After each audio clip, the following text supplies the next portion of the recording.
अगर आप अपने बच्चे का दाखिला देश के किसी भी राज्य में, केंद्रीय विद्यालय में, बाल वाटिका 1 में या फिर 2 में या फिर 3 में करवाना चाहते हैं और आप जानना चाहते हैं अपने सभी सवालों के जवाब, तो इस वीडियो को आखिरी तक जरूर देखिएगा।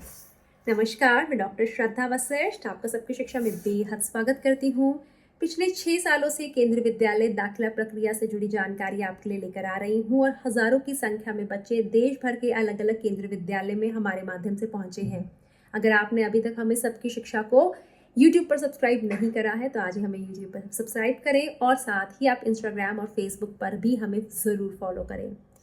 अब बहुत से पेरेंट्स जानना चाहते हैं कि मैम कितने केंद्रीय विद्यालयों में बाल वाटिका कक्षाओं के माध्यम से पढ़ाया जा रहा है। तो आपको बताना चाहूँगी कि फिलहाल 50 केंद्रीय विद्यालयों में बाल वाटिका 1 उपलब्ध है और 445 केंद्रीय विद्यालयों में बाल वाटिका 3 उपलब्ध है। इसका मतलब यह है कि ऐसा नहीं है कि बाल वाटिका कक्षाएं बहुत ही कम केंद्रीय विद्यालय में है। काफी सारे केंद्रीय विद्यालय हैं जहां बाल वाटिका कक्षाएं उपलब्ध हैं और आने वाले समय में देश भर के सभी केंद्रीय विद्यालयों में बाल वाटिका कक्षाएं उपलब्ध होंगी।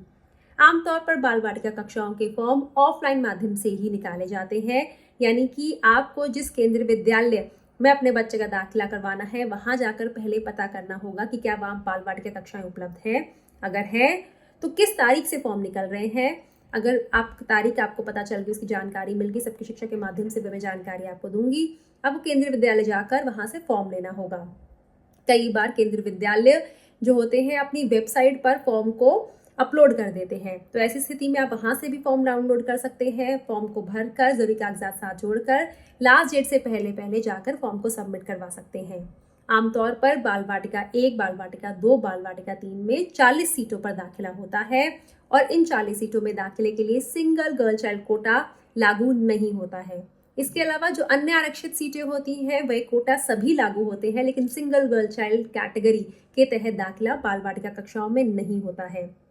3 साल के बच्चे का दाखिला बाल वाटिका 1 में हो पाता है, 4 साल के बच्चे का दाखिला बाल वाटिका 2 में हो पाता है और 5 साल के बच्चे का दाखिला बाल वाटिका 3 में हो पाता है। बच्चे की उम्र का आंकलन करने के लिए आपको 31 मार्च 2025 पर रखकर बच्चे की उम्र का हिसाब लगाना होगा। साथ ही वे बच्चे जो 1 अप्रैल को पैदा हुए हैं उन्हें भी इस दाखिला प्रक्रिया का हिस्सा बनाया जाता है, क्योंकि केवल एक ही दिन का फर्क होता है। ऐसे में इन बच्चों को थोड़ी सी छूट मिलती है। वह बच्चे जो दिव्यांग हैं उन्हें अधिकतम उम्र में 2 वर्ष की छूट दी जाती है उस प्रिंसिपल के द्वारा जहां बच्चे दाखिला लेने जा रहे हैं जिस केंद्रीय विद्यालय में। अब बहुत से पेरेंट्स मुझसे पूछते हैं, मैम आप यह बताइए कि बाल वाटिका कक्षाओं में पढ़ाई कैसी होती है। तो यहाँ बहुत ही मौज मस्ती के साथ, खेल कूद के साथ, गाने के साथ, नृत्य के साथ बच्चों को पढ़ाया जाता है। यह सोच नहीं होती कि बच्चों को कितना पढ़ाना है। सोच यह होती है केंद्रीय विद्यालय वालों की कि बच्चे स्कूल में आकर बैठना सीखें। वे घर से दूर रहकर एक ऐसी जगह पर बैठना सीखे जहाँ उनके माता पिता नहीं है, भाई बहन नहीं है। वे दूसरों के साथ एडजस्ट करना सीखे।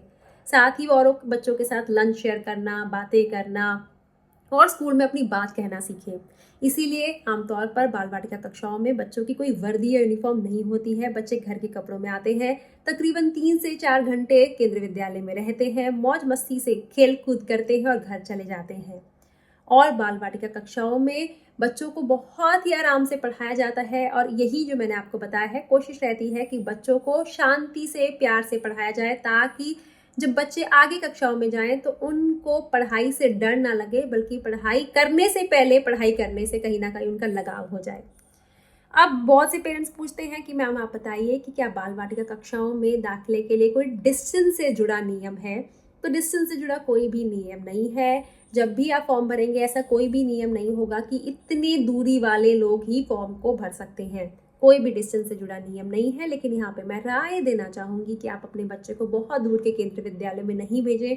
सोचिए 3 साल का बच्चा, 4 साल का बच्चा या फिर 5 साल का बच्चा बहुत छोटा होता है। इतनी दूर आना जाना, थकान हो जाती है, समय लगता है। बहुत बार तो बच्चे स्कूल में पहुंच कर सो जाते हैं क्योंकि रास्ते में इतना थक जाते हैं। तो आप माता पिता के तौर पर जो भी बच्चे के लिए फैसला लें अच्छा ही लेंगे, लेकिन फिर भी इस बात को ध्यान रखिएगा, दूर के स्कूल में बच्चे को भेजना ठीक नहीं रहता। साथ ही अगर आपका बच्चा, बड़ा बच्चा ऑलरेडी केंद्रीय विद्यालय में पढ़ रहा है और आप ये सोच रहे हैं कि जब आप अपने बच्चे का दाखिला केंद्रीय विद्यालय में बाल वाटिका कक्षाओं में करवाएंगे तो आपके बच्चे को कोई बेनिफिट मिलेगा, सिबलिंग कोटा के तहत आपके बच्चे को फायदा होगा, तो ऐसा नहीं है। किसी भी प्रकार का सिबलिंग कोटा बाल वाटिका कक्षाओं में या फिर केंद्रीय विद्यालय की किसी भी और कक्षा में लागू नहीं होता है।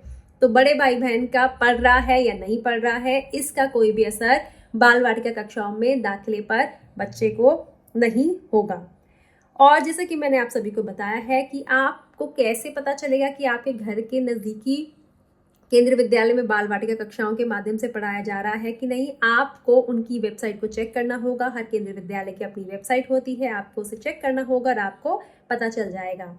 और फॉर्म कब निकलते हैं? पूरे देश में फॉर्म निकलने की एक ही तिथि होती है, एक ही तिथि पर फॉर्म निकलते हैं। जैसे कि पिछले साल 1 अप्रैल को बाल वाटिका कक्षाओं के फॉर्म निकले थे और पूरे देश के सभी केंद्रीय विद्यालयों पर नियम लागू था। और 15 अप्रैल फॉर्म को भरने की अंतिम तिथि थी, भरकर जमा करने की, और पूरे देश के केंद्रीय विद्यालयों पर यही नियम लागू था। तो जो तिथियां होंगी वे केंद्रीय विद्यालय संगठन उसकी जानकारी देगा, जो कि मैं आपके लिए लेकर आऊंगी। बाकी आपको केंद्रीय विद्यालय की वेबसाइट पर जाकर फॉर्म को डाउनलोड कर भरकर जरूरी कागजात को साथ जोड़कर जमा करना होगा। मैंने कोशिश करी है इस वीडियो के माध्यम से आपको बाल वाटिका कक्षाओं से जुड़ी अधिकतम जानकारी दूं। फिर भी आपको लगता है कोई ऐसी जानकारी रह गई है जो आपके लिए बहुत जरूरी है, तो नीचे लिखे कमेंट सेक्शन में आप मुझे लिखकर बताएं। मैं कोशिश करूंगी आपके द्वारा लिखे जा रहे सवालों का जवाब पर आधारित वीडियो लेकर आऊं। और मुझे डॉक्टर श्रद्धा वशिष्ठ को इजाजत दीजिए। नमस्कार।